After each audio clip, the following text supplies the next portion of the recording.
Danny and I's presentation is on the organizations for the support and education of families and students with disabilities. The first organization we're going to talk about is the Council for Exceptional Children. This was started in 1922 with its primary aim as professional standards.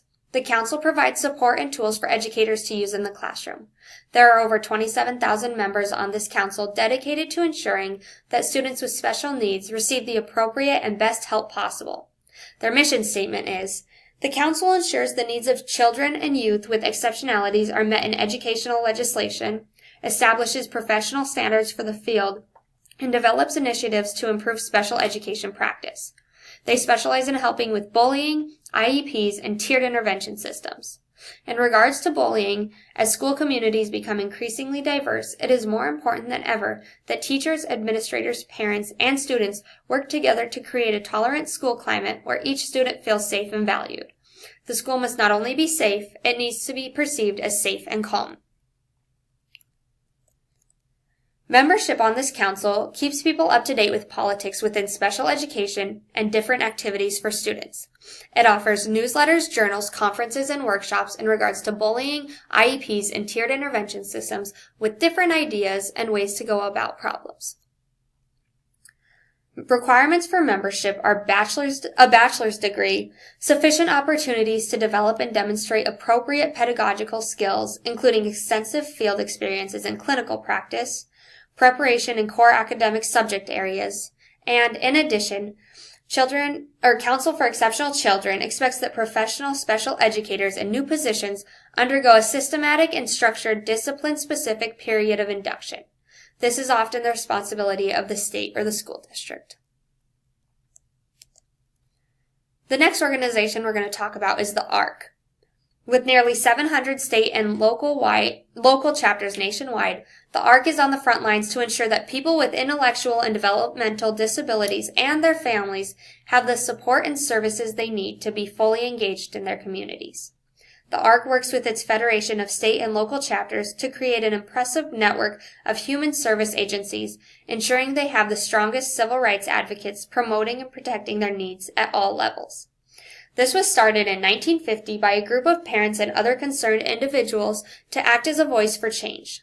It was common for doctors to tell parents that their children with disabilities belonged in an institution, but the parents wanted another option, which is why they started the group.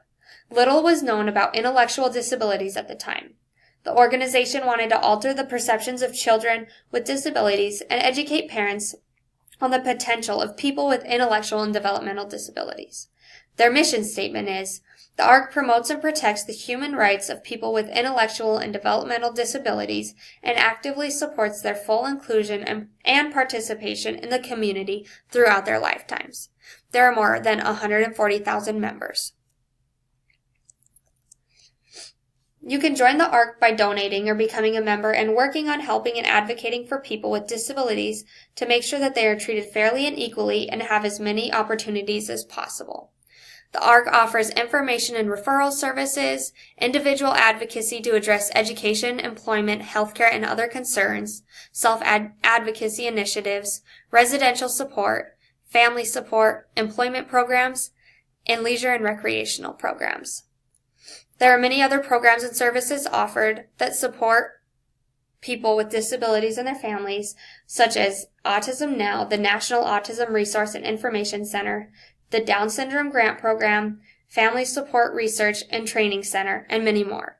All these are designed to support fully the families and people with disabilities so that they have as many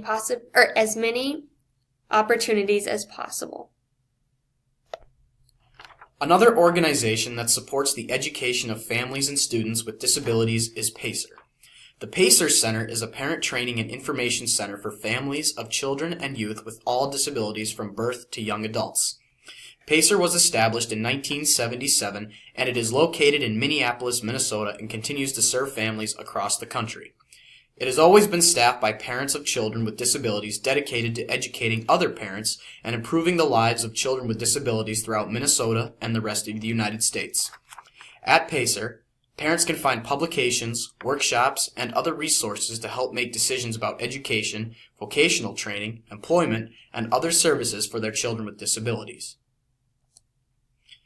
Every year, PACER hosts many events in which to get more participants, and each event shares the same goal: to give a learning opportunity for general education teachers, administrators, and parents interested in understanding more about mental health and learning disabilities in children and young adults.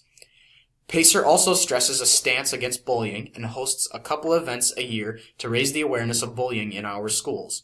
These would include Run, Walk, Roll Against Bullying, which consists of a 4-mile run and a 2-mile fun walk and roll, and Unity Day, a day where we join together to unite against bullying while also uniting kindness, acceptance, and inclusion. Special Olympics is the world's largest sports organization for children and adults with intellectual disabilities. Special Olympics provides a year-round training and competitions to 5.7 million athletes and unified sports partners in 172 countries. It was founded on July 20th, 1968 by Eunice Kennedy Shriver, an activist for people with disabilities. The goal of Special Olympics is, through the power of sports, people with intellectual disabilities will discover new strengths and abilities, skills, and success. To this day, Special Olympics is the leading voice in raising awareness about the abilities of people with intellectual disabilities. The transformative power of sports to instill confidence, improve health, and inspire a sense of competition is at the core of what Special Olympics does. Special Olympics aims to get the community involved. That is why they offer many ways to take part, offering both short-term and long-term volunteer opportunities. There is no age limit, and the majority of the athletes are actually 18 years or older. The athletes can compete in a wide variety of different sports, whether they are team unified or individualized. They are always looking for volunteers to take time and be officials, and especially coaches for the athletes at their events. Many high school students in the country just go to be fans to show their support to the athletes. All of these programs aim to make a change.